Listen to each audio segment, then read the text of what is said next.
Uncomfortable Uncomfortable Conversations with a Black Man by Emmanuel Acho. Our speaker is a retired high school history teacher from the Albany and North Colony school districts. She's a community activist with a particular expertise in Black history and culture. She's a member of several boards, including the Underground Railroad Education Center, and a member of Delta Sigma Theta sorority. On behalf of the Friends and Foundation of the Albany Public Library, let us welcome Yvonne Abunaw. And I hope I haven't Hey, you guys, clap for me. Time for you, yes. Thank you for that introduction, Roger. I really do appreciate the opportunity to talk with you guys. It's a conversation called Uncomfortable Conversations with a Black Man. I'm not a Black man, but I am a Black person. And I can kind of relate very much to the content of this book on a purely human level.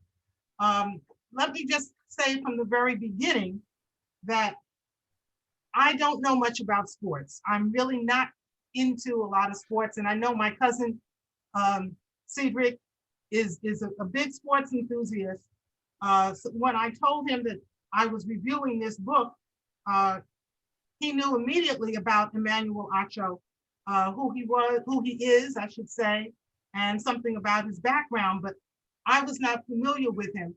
So in order for me not to make an embarrassing mistake, I'm going to very quickly read what is in the inside flap about who he is, the author of this book. Emmanuel Acho, the son of Nigerian immigrant parents, grew up in Dallas with his 3 siblings. In 2012, he was drafted into the NFL by the Cleveland Browns. And he later played with the Philadelphia Eagles, while earning a master's degree in sports psychology at the University of Texas. In 2016, he left the NFL for ESPN, where he served as the nation's youngest national football analyst. He was named to the 2019 Forbes 30 Under 30 list.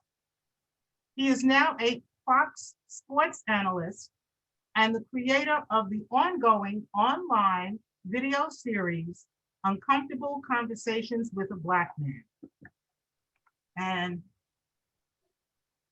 that's his picture. Very handsome, well-dressed, intelligent, all those things. But this book is something that he felt he needed to write in this moment in time because of so much that is going on in our country. And he wanted to bridge a gap, a communications gap between his white friends, many of whom were on teams with him and played right up, close and personal with him, but didn't quite understand what was going on or didn't quite feel that they knew who to turn to ask to answer questions about what's going on in our country in terms of race relations. And sometimes we are so busy in our own little corner, dug into our own entrenched positions, that we don't really hear each other. I'm very glad that he called this book Uncomfortable Conversations, because in order to have a conversation, first of all, you have to interact with somebody. Secondly, you have to listen to that person, and then you have to communicate back to them. So it's a two-way dialogue, but the first step is that you have to find somebody to talk to. And that's not always easy, particularly when people are very much in entrenched positions, when everything has become so very politicized that you don't really know who you can say what to. He starts this book off by saying that he's addressing this mainly to dear white friends in the introduction. So I think he really is addressing this book to white people. But as I read the book, I came to realize that I thought it was a very good book for Black people to read as well. Because in order to have a conversation with somebody, an intelligent conversation, you have to come from a certain knowledge base. In other words, you have to know what you're talking about. Otherwise, you're just mouthing words or repeating phrases or saying things off the cuff. But in order to have an intelligent conversation, you have to have a certain knowledge base. And I'll be the first to tell you that just because I was born Black doesn't mean that I necessarily know how to talk to somebody else about the Black experience. You would think that if I've walked this walk for 70 years, that it would be very easy for me to talk to people who are not of the Black racial group. But it's not always easy. So the uncomfortableness may not always be that white people are uncomfortable talking to Blacks. It may also be that Black people may be uncomfortable talking to whites, particularly about subjects so close to us, to our essence and who we are and what we believe in.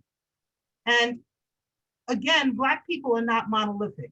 We do not all hold the exact same beliefs.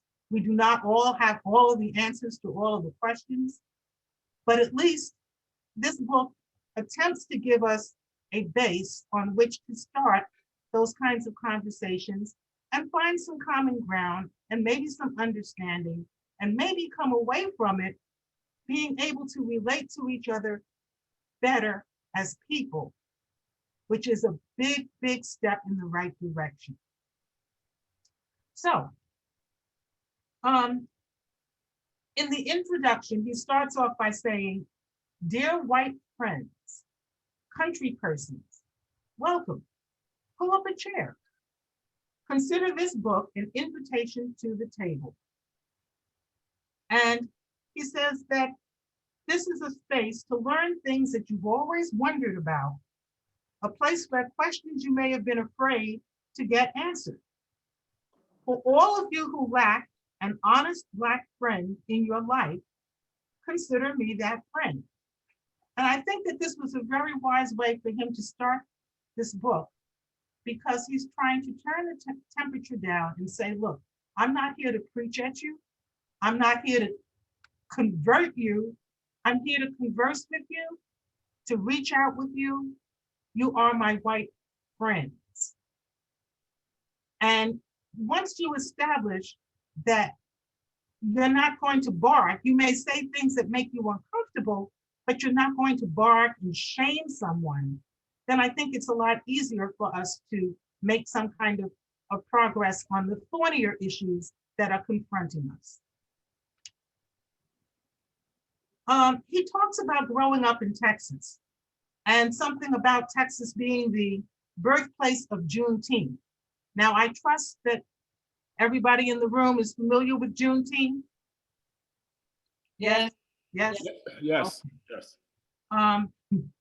And he talks about, he says, my home state is the birthplace of Juneteenth, a holiday that celebrates the day enslaved people in Texas discovered they've been set free.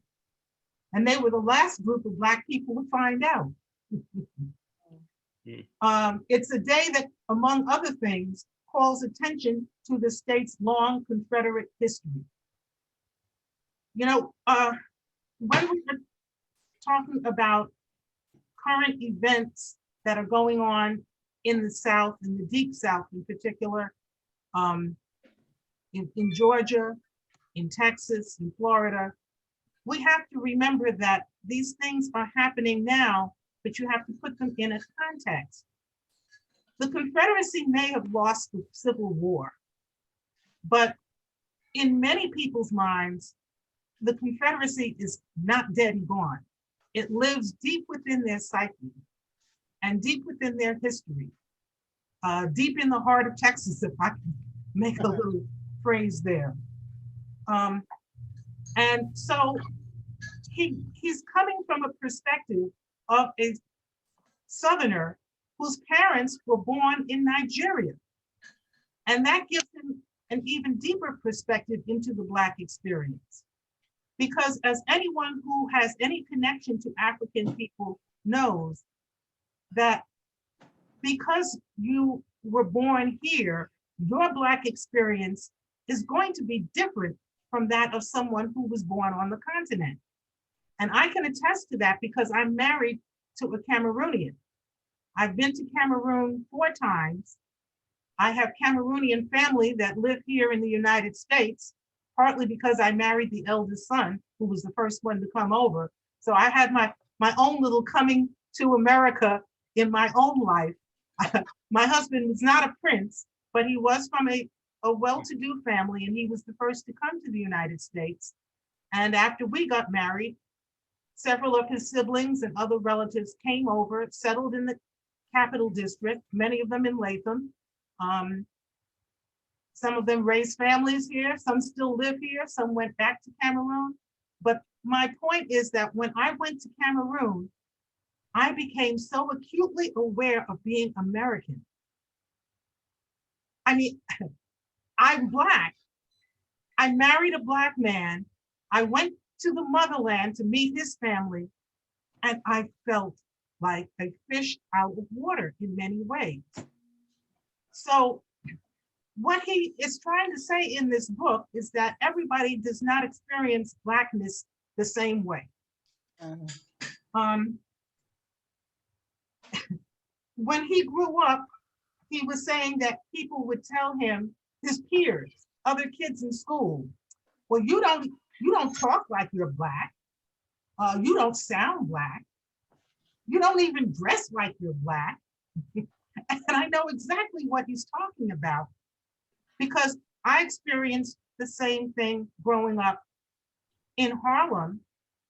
My mother, who was an elementary teacher, made sure that before I got to school, I knew not only my ABCs and 1, 2, 3s and my colors and all that other stuff, but I could actually read well. And I was made to feel uncomfortable in the earliest grades by some of my peers, other Black children in class, who for whatever reason were not as fluent in reading and sometimes felt that, you know, I was trying to talk white or I didn't talk like a Black person. And when I moved to the Bronx and went to a school that was overwhelmingly white, I heard the same thing. And I wondered to myself, why do I have to talk a certain way or look a certain way or act a certain way to be who I am? This is who I am. Even as an adult, I've sometimes encountered people who, after I make a presentation, would say, oh, you were so articulate, you spoke so well. And they may mean it as a compliment, but it's not always how I hear it, how I feel it. And I don't know if any of you have experienced, we can talk about this a little later, that same feeling. But Emmanuel says, I was offended when people said that, but I thought maybe they're right. Maybe I'm not Black enough. Thank you for telling me that I sound smart, but are you saying that Black people can't be smart? So he raises that question about, do you have to talk a certain way in order to be considered Black enough? And particularly those of you who are in the media are used to being on radio shows or television shows or programs, you know that you have to be able to speak to your audience. And you don't want to have to dumb down in order to be authentic. It's one of those things that I have yet to hear white people say to each other, oh, you know, you don't sound white. I mean, it just struck me when I read this in his book that That's one of the things that I don't think most white people have to experience, but that a good number of Black people along the way, particularly as you advance your education, sometimes run into people, white and Black, who will say, oh, you don't sound Black, you're not Black enough. Emmanuel says that the longest lasting pandemic in this country is a virus, not of the body, but of the mind, and it's called racism. And he said, a country in which the simple declaration that people who look like me are worth saving has become controversial. People who look like me are worth saving. Black lives matter. Or do they? For real.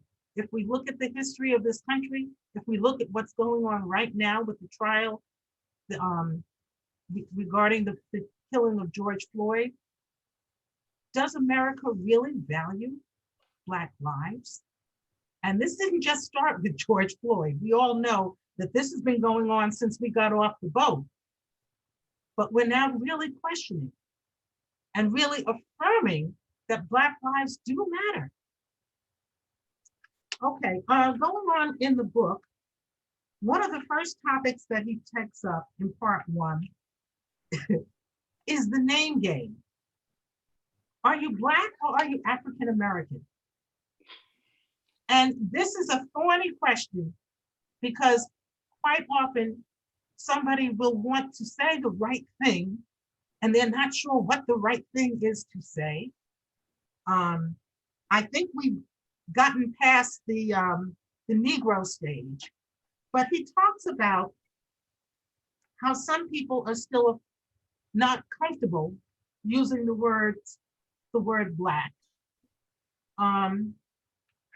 Some people are not comfortable using the word people of color.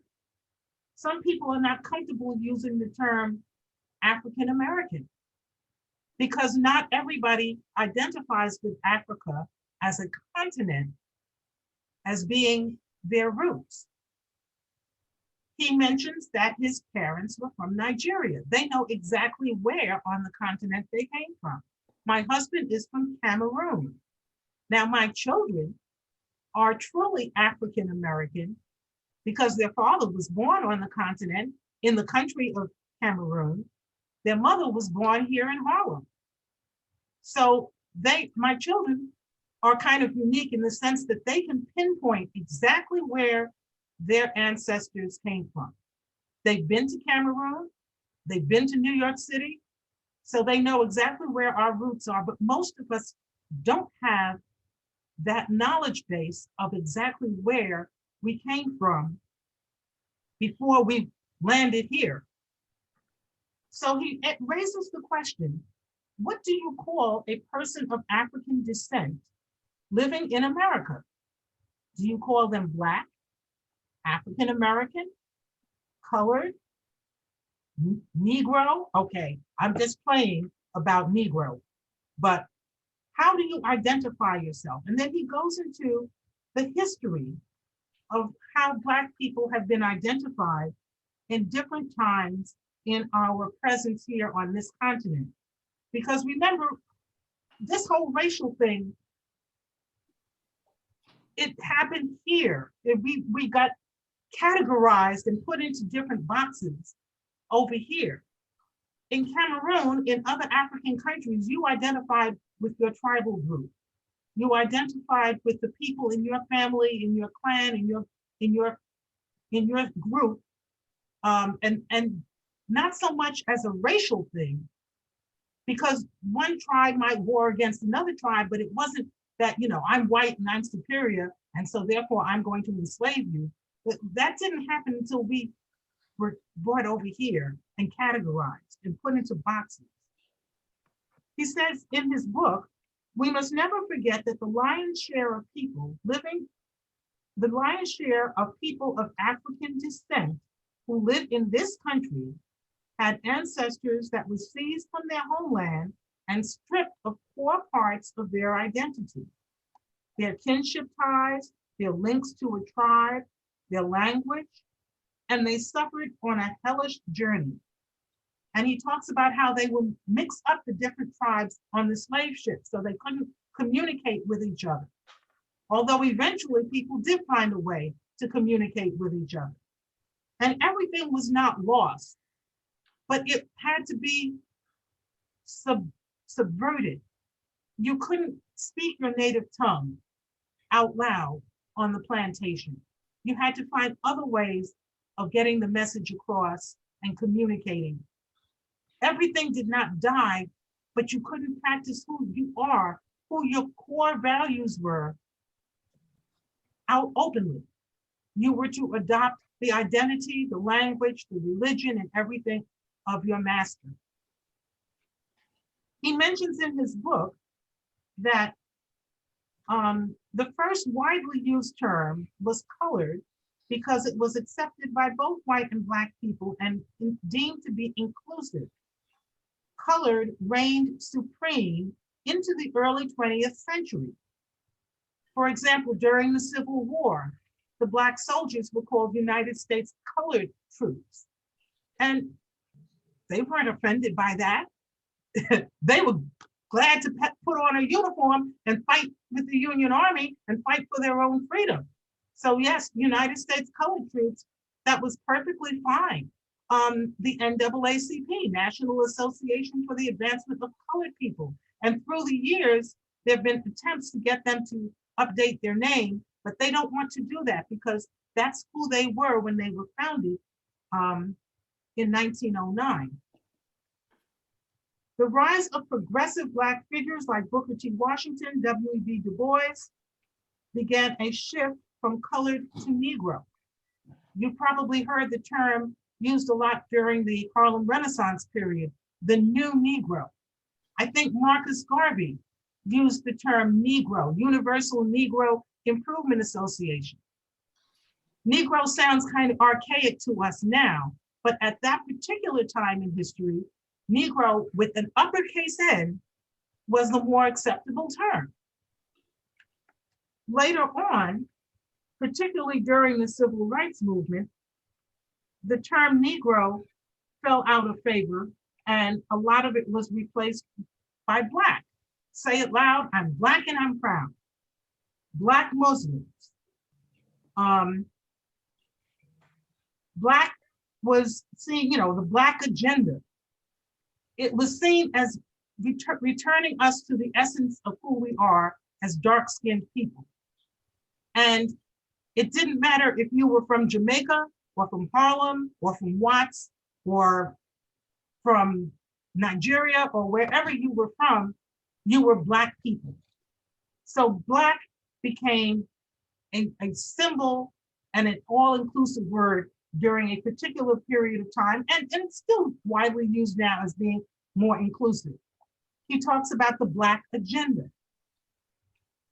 In 1988, there was a meeting of Black people in Chicago to discuss this Black agenda, and Reverend Jesse Jackson is the person who began to promote the term African American, because it was a label that pinned us to the motherland and gave us some kind of a base, that we weren't just Americans, but we were Americans who came from the African continent.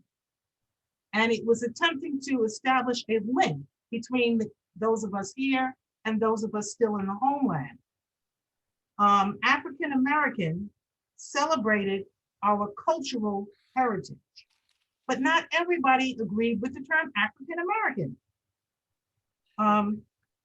My husband doesn't consider himself African American. That's right. He's Cameroonian. Okay, he knows where in Africa he came from, but he will identify with whatever is the closest possible term if he has to make an identification. But he never hesitates to say, I'm Cameroonian born, I live in America. I'm an American citizen, but of Cameroonian background. That's right. Okay, it's become common now to use this term, some of you may have heard of it, POC, people of color, or BIPOC, Black, Indigenous people of color. And sometimes somebody will say, well, what's the difference between colored person and people of color? People of color can be, you can be Asian, you can be Hispanic, you can be Native American, you're just not white. I guess that's basically what it is. People of color is more inclusive than colored people had been referred to mainly to Black people, but people of color is broader and more inclusive of people who are not white. Anyway, he goes through all of these things because he wants you to understand that how you identify, how you call yourself, how you want to be called can be a personal matter. And he suggests that there's usually an opportunity to ask someone their preference. If you are uncomfortable about what term to use, just ask them. If we're talking about racial matters or something, how do you self-identify? And the person will tell you if they want to be called Black, if they want to be called African American, if it doesn't matter to them, they'll tell you. But don't sit in the corner and sweat because you're not sure of what term to use. Let's talk. Okay, he goes on in the book, he talks about what do you see when you see me? I remember being on an airplane one time and in a conversation with a very nice lady who didn't know me. I didn't know her. We were just squished together on an airplane. And she got to talking about how she doesn't see color. And that immediately pricked me. So, and he has a chapter in here about what do you mean when you don't see color. And he points out that everyone has some implicit biases, okay? But when you say that you don't see color, it really means that you don't see me. And I'll give you an example. If you went to the pet store, for example, and you told the person that you wanted to get a Cocker Spaniel, and the person comes out and they bring you a German Shepherd, and you said, but I want a Cocker Spaniel. There's a particular reason why I want a Cocker Spaniel. Yes, but this German Shepherd will do just as well. But that's not what I asked for. They're both dogs. They both would make good pets in different ways, but they're not the same. If you wanted a particular tree planted in your front yard, and you said, I want a maple tree in my front yard, and the person puts in an elm tree or a weeping willow, and you say, well, but I asked for a different type of tree. Well, that's okay. I don't see differences there, so therefore you should be happy with this tree. I guess what I'm trying to say is that because you don't want to be judged as being prejudiced or biased, you shouldn't say that you don't see color, because you do. We look different. And because of the differences in our appearance, we've had different experiences. So it's really a bit of an insult to say, I don't see color. Maybe what you really are trying to say is that you don't want to judge people purely on the basis of their color. But don't say that you don't see their color, because that means that you're denying who they are. He goes on and talks about when somebody applies for a job, and they may say minorities are strongly encouraged to apply. But then, do they really mean that? If you have a name that's not Anglo-sounding and you put it on your job application, is it possible that somebody may say, oh, that's one of them, or they may not say it, but they may just subtly put that application to the side. We're often not even allowed to use our own names. without there being some kind of a consequence. Further on in the book, he talks about white privilege. And he says to say that you and I are in a race and the starting line official has held me back for the first 200 meters and given you a 200-meter start, if that would have happened, the only way to even out that race would be either for you to stop running or to give me a bicycle to catch up to you. Lincoln's Emancipation Proclamation was the starting gun. Okay, Black people, you're free. Start running. Now, we were promised that 40 acres and a mule, which of course we didn't get, but there've been other hurdles. Laws made it hard to vote. Land owning practices kept us poor and in debt because we were sharecroppers. Our names, as I said, could sometimes be the thing that holds you back from getting the kind of job that you should have, that you're qualified for. Okay, Black people, you can go now. We've signed the Civil Rights and Voting Rights Act. You can run harder and faster. Okay, but there's still such a gap between where we as a race of people are collectively and where white people are collectively. Sure, there are whites who are struggling. There are poor whites. But on the whole, if you look at the aggregate, Black people in mass have historically suffered because we have not been able to accumulate wealth to the same degree. We've not had the same opportunities. We have other factors that have held us back. So we can't just say ready, set, go, we're all equal, because we're not all equal. What we really need, and this is something that Barry pointed out to me, was the difference between equality and equity. Some people, some groups of people, because of history, because of certain biases and prejudices and discrimination, need more resources. They need an extra boost in order to have parity with the white majority. And white people often don't realize how privileged they have been.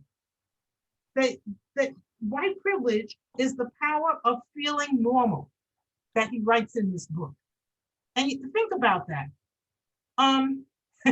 It's funny because when I moved from Harlem to the Bronx and began to interact with white children, it was the first time that I became aware of the fact that getting my hair pressed with a hot comb was something different.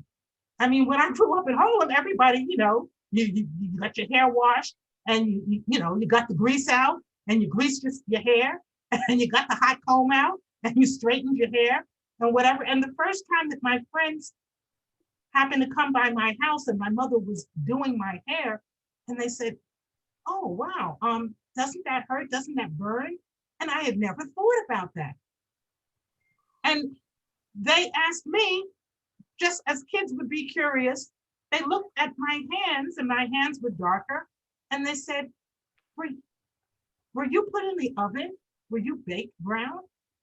And I had never even thought, I'd never conceived of such a thing about being baked brown.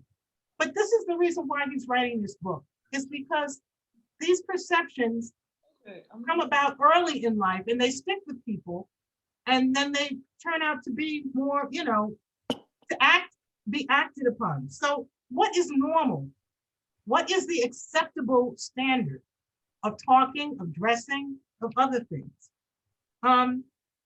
So he goes on and he talks about angry Black men and angry Black women, but he does this in a way that I found very easy to read and again, not threatening.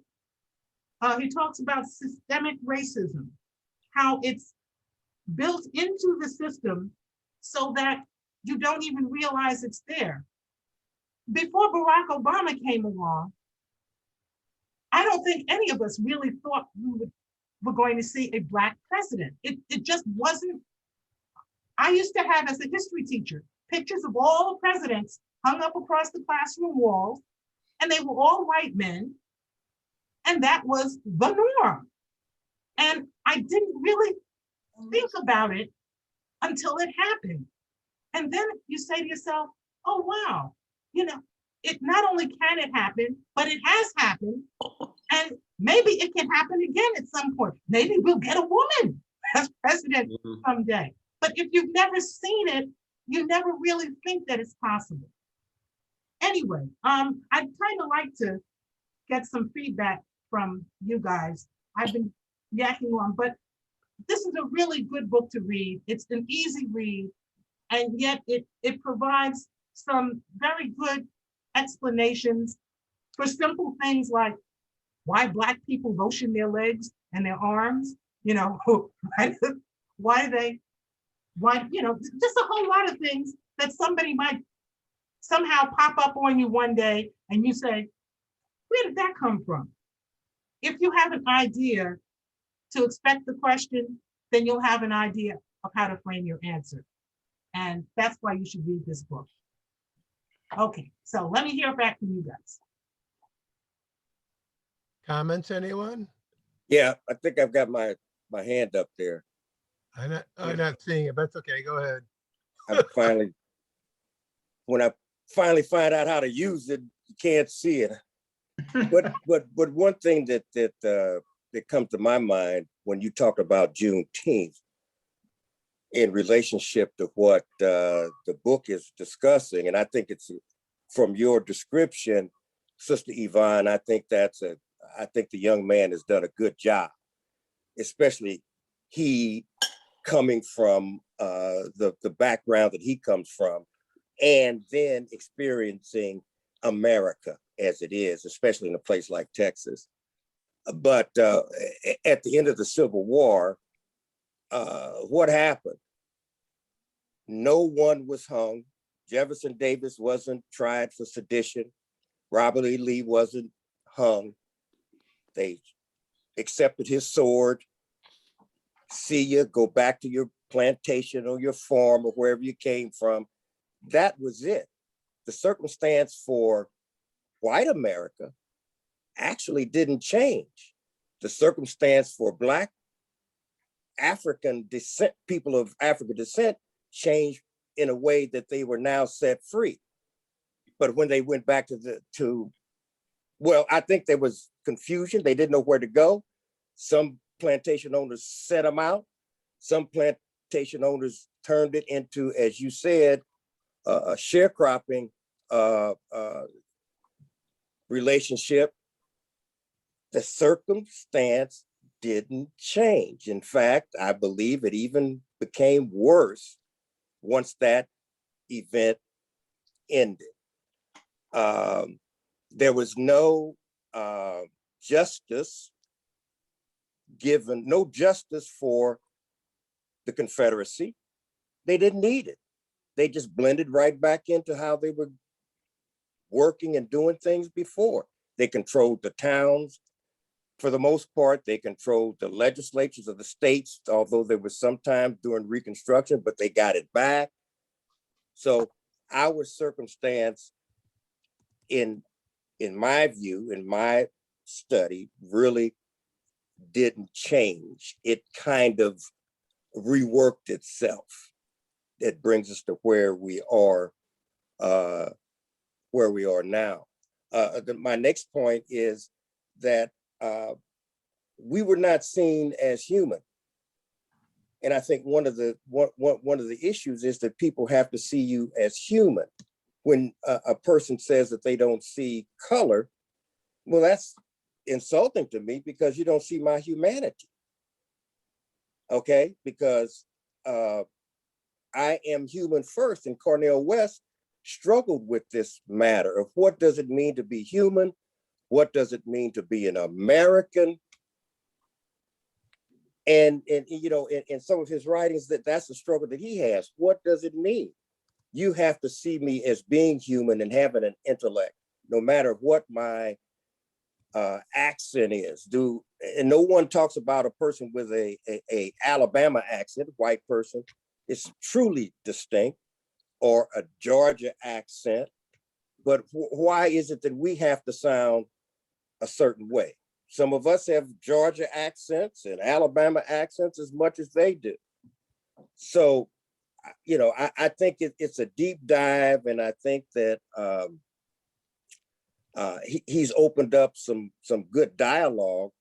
But first of all, white people have to recognize the humanity in others. And I'm going to say people of color because the humanity of Mexicans, Latinos, Asian community, the Native American community, the very first people who were here. In fact, I don't even know how many reservations you may have in the state of New York, but there are tribes who occupied that land and who were not seen as human. Then when they imported the African people, another group of people that were not seen as human. So I think that there's a dynamic there that has to be addressed.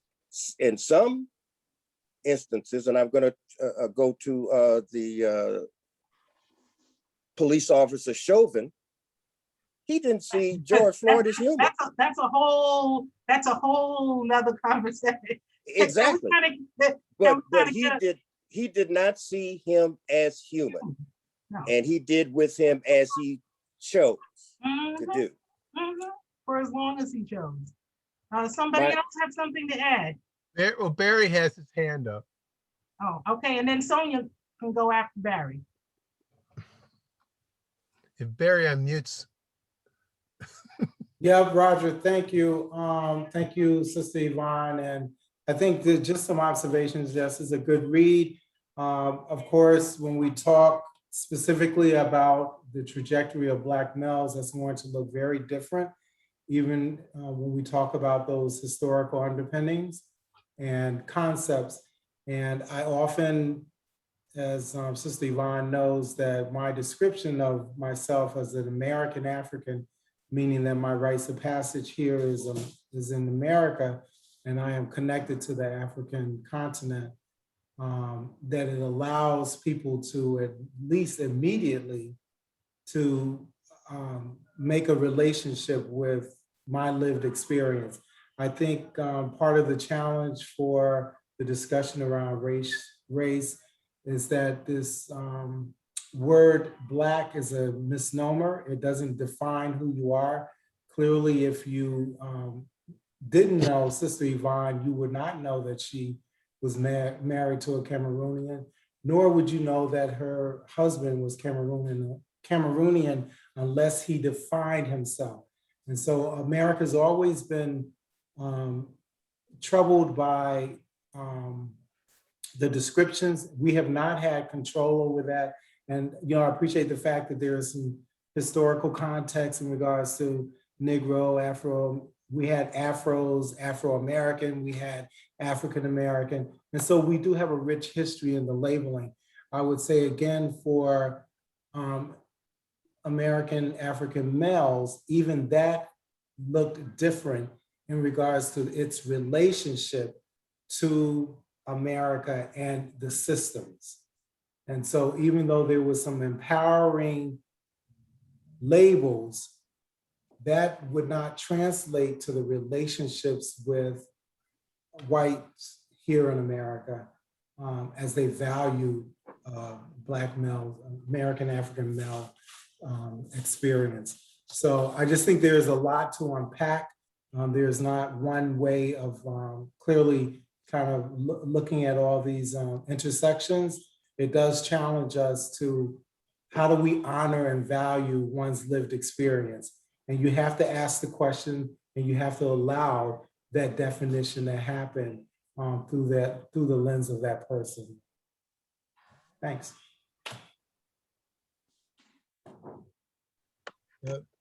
Sonia has a question, unless you want to respond. I don't have a question. I have a comment. In talking about white and Black, I'm thinking in terms of not a racial thing, but the actual meanings behind the word white and Black. In our culture, white is good and Black is bad. And it's a polarization. when you watch a cowboy movie, the good guys always wear white hats and the bad guys always wear black hats. And part of the friction between different groups is this almost underlying thing about white is good. The color white is good, not the racial, but the color has it's purity. It brides wear white, you know, and that sort of, I think, filters into part of the way people look at this whole thing. That was just a thought. But it's a good thought. It permeates in a whole lot of ways, subtle and unsubtle. And it also gets to the point too, that which we didn't talk about colorism, and how even within our own race, there has been discrimination within the Black community between lighter skinned Blacks and darker skinned Blacks, which dates back even to the plantation system, where the lighter skinned ones, who were often the master's offspring that he had with one of the enslaved people, many of them were lighter in complexion, and they would get more favorable treatment or get, you know, house jobs or other things, and there grew a caste of people, a subgroup within the Black community of people who were privileged in some ways because they were fairer skinned, and they were identified by different names. You know, they had names for mulatto and quadroons and octoroons and, you know, all kinds. And it was the one drop thing, you know, it just like one drop of Black blood, if there was such a thing as Black blood, could make you Black. But people also went the other way and tried to identify with being, you know, of having had a white ancestor, even if that ancestor was your oppressor, but maybe it impacted on the texture of your hair or the shape of your lips. Or we have always had to struggle as a people over our physical being. Just, you know, the texture of, I talked about the hot comb thing. You know, we've always had to try to change ourselves and the essence of who we are in order to fit the norm, the standard of beauty that was considered white, you know, and it mattering, saying that Black lives matter, that we matter as people, means that you acknowledge and accept who you are and what you are in every aspect of what you are. Can I just offer to Sister Sonia, that, and because I have to leave on the testing side. And I have to leave. Go ahead. Your observation that yes, this country is built on race. So the Black and the white, it's always going to be racialized. There's unfortunately the internalized oppression for American African people with the color Black. However, here in America, since 1619, it has always been attached to a person, the race, the color, because that's how this country was built. It was built on race, built on color. You know, we can't escape that. And what it is that those complexities makes it even harder to have the conversations, to think about the systems that they're wrapped around. And so once, I think we always consider the historical underpinnings, right? And those external factors that then influence what those cultural norms are going to be. So the culture of America, unless we really truly understand that relationship, we continue to create these events and episodes of people validating who they are. You know, now Japanese feel that they're at an attack, but we've never embraced immigrants, period, as a country, even though the irony is that this is a country of immigrants, right? Mm-hmm. So there are a lot of ironies, a lot of unpacking, but I really appreciate the conversation, the exchange. Thank you. Unfortunately, I am at a testing site and I gotta go. Okay, but also in the what Yvonne was saying about color differences in the Black community, it goes as well as the white community. Not every white person is the same shade.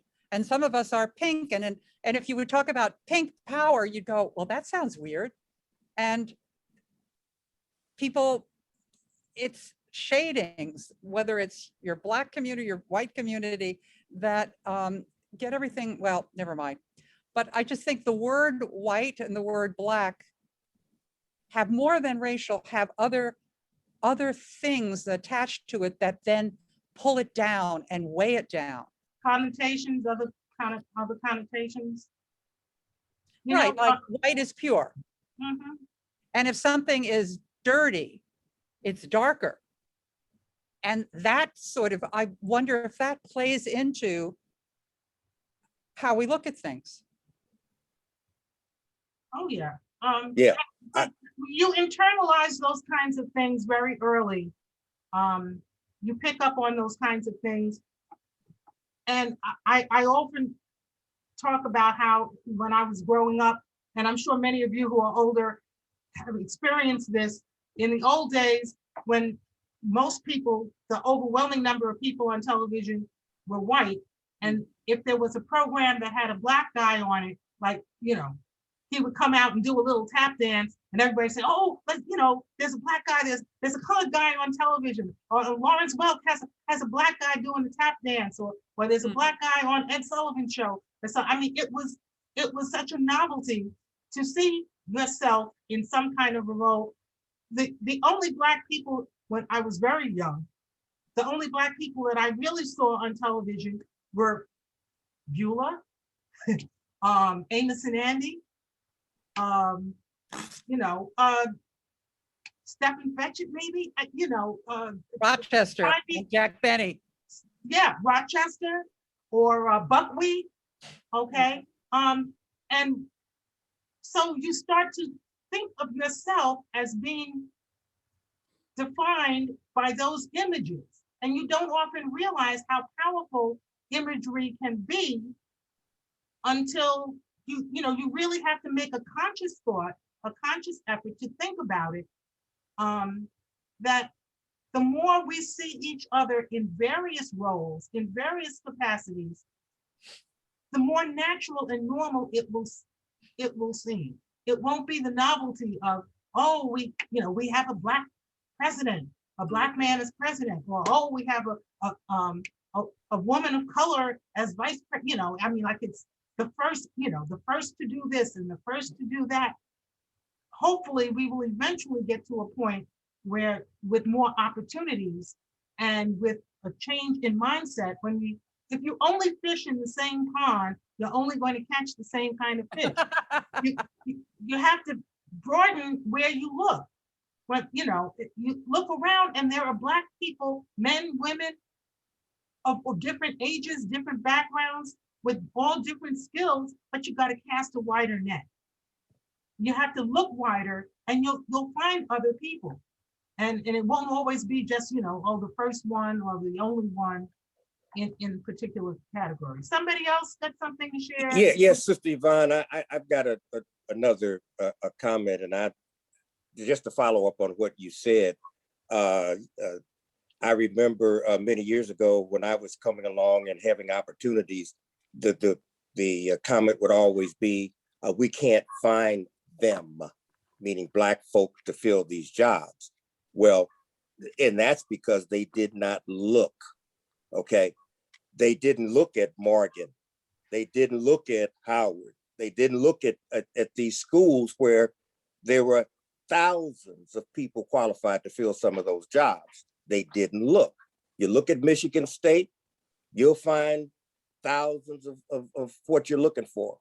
You'll find them, but you have to look where they are. And I agree with you, fish in those ponds where you'll find Black engineers. That's what you have to do. But my other comment was that one of the things that book needs to be read at the dining table, because a lot of the biases and prejudice against Black folk and Black men in general, that's what we're speaking about, happens at the dinner table.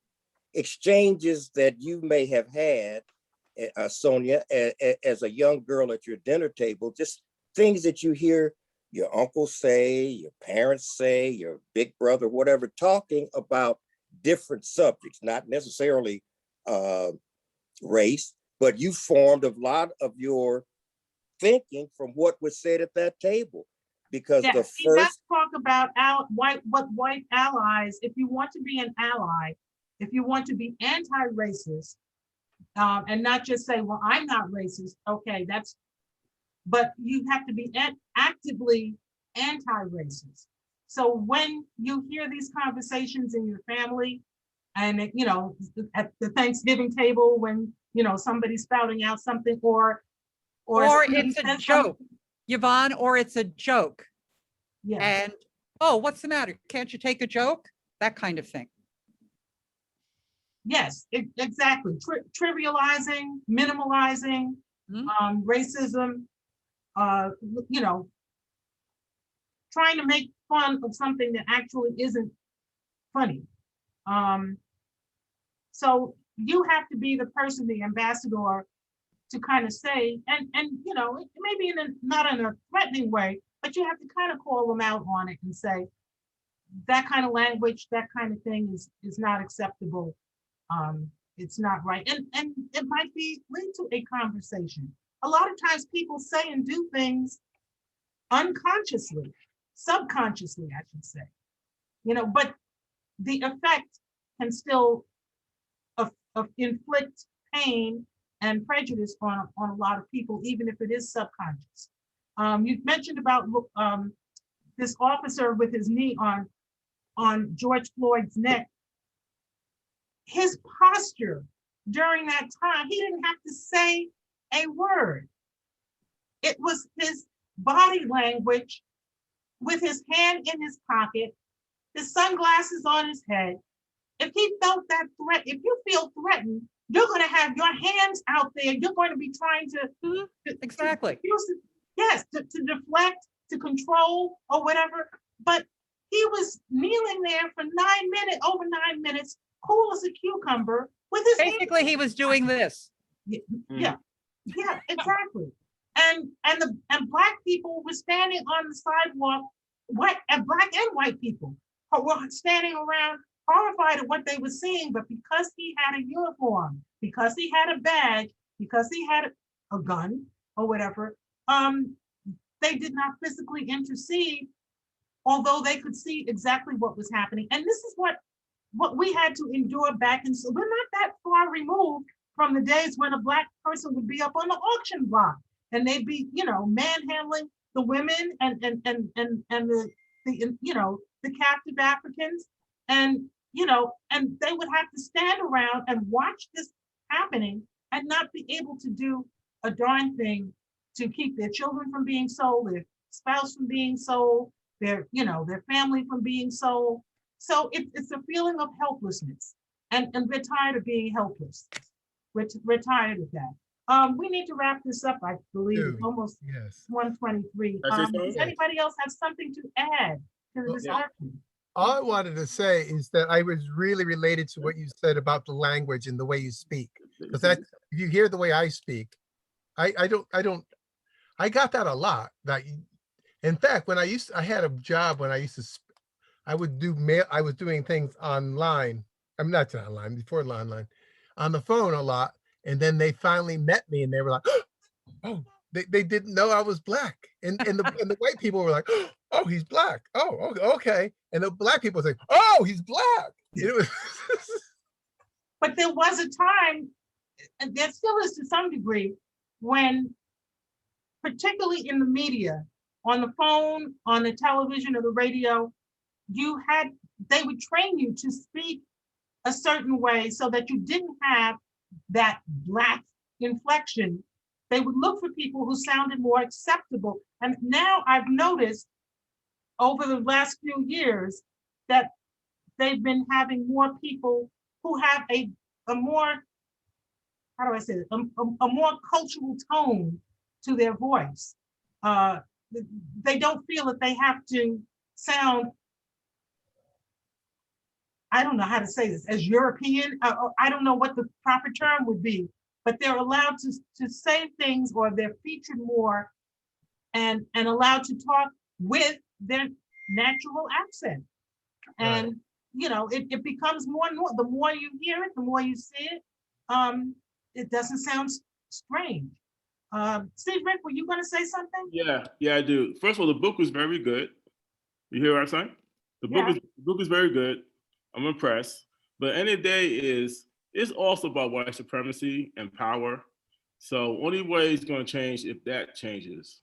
And we have a lot of allies in the white community, but they have to understand that they have to change it because a lot of Black folks are tired of talking about racism. We are really tired of talking about it. I mean, George Floyd exposed a lot of things in this country. So did coronavirus, because a lot of Black folks have serious health issues, and it's from discrimination. So we have to keep on fighting, and I want my kids to live in a better society. But at the end of the day I like the Dr. Jane Elliott. She teaches about racism, and she's a white woman. And like she said, we're all different colors of brown. This, it's not, this race thing is such a lie. We're all different colors of brown. That's all we are. And that's about our culture. Now, I wish Black folks would know where we came from in Africa. I actually found out my family is from more Nigeria, and also not far from Cameroon, which is the country next to Cameroon. I did my research, but I just wish I could find out where my family came from, which in West Africa. I really do. It'd probably be better for all Blacks to do that. That's all I have to say. Yes, You're right. This book does not really address the power, the political ramifications. It mainly is talking about how we see each other, how we relate to each other. Yeah. On a different level. You're right. Until there is a shift in power, where until you can be in the room. What's that? The room where it happens. Yeah. The room where it happens. Yeah. Hamilton. Yeah. You have to be in the room, but you're more likely to get in the room where it happens if you can negotiate and maneuver, if you understand the system, and if the system is more willing to understand you. There has to be a bending. There has to be a bending both ways. And we have to keep pushing. We have to keep pushing against power. Okay? Yeah. Having conversations isn't going to necessarily just automatically change the power structure, but the power structure won't change unless you have some conversations. Something has to be done, which is why he didn't just call this conversations with a Black man. He said uncomfortable conversations. Sometimes you have to push a little bit and maybe, create a little bit of pain in order to get a reaction. Pain is the body's way of saying, hey, there's something wrong. If you don't feel any pain, you just keep on doing the same thing because you don't feel any pain. And it's the norm. But when you feel the pain a little bit, then you start looking around for what's causing it. So we do have to make some noise. We do have to push back. But we also need to just sit down and talk to each other. Yes. And maybe, that might help reduce turn the temperature down just a bit. Well, I want to thank you very much, Yvonne, for your contributing to our bi-weekly, it's not a soiree, in the afternoon, gathering, because we always like having intelligent and intriguing and provocative conversations, and this was all of the above. Well, thank you for the opportunity. Thank you, Yvonne. Thank you, Sister Very Yvonne. good. Thank you, Yvonne. Bye-bye. It's a pleasure. Bye. Everybody's very nice, so pleasure. Thank Bye-bye. you, guys. All right. Nice Bye. meeting you Nice to all. meet everybody. So how do we get to see the video? Well, Will, how does that happen? What we do is we upload it to the Friends cloud, and basically they get put onto the YouTube channel. Is my understanding? Yeah, Lex does that. And so when will it be on the YouTube? Couple of weeks. Usually takes about a week. Yeah. Okay, and then you just go to the Friends and Foundation. Yeah, what is the URL? Do you know the URL of that, Will, offhand? Top of my head, it's you just go on YouTube and you could search for Albany Public Library Friends and Foundation, and that would bring you That's what to I'm it. gonna do right now. Okay, I'll give it a week or so and then I'll look and see. Hey, Yvonne, Yes. are you related to John Abunaw? Am I related to John Abunaw, Abunaw. Yes. my husband from Cameroon? Yeah, he goes to my church. Oh, so then you know the Abunaw family because you know Rosalind Yes. Takor, and Yes. that's his sister. And Yes. okay, see, we I know all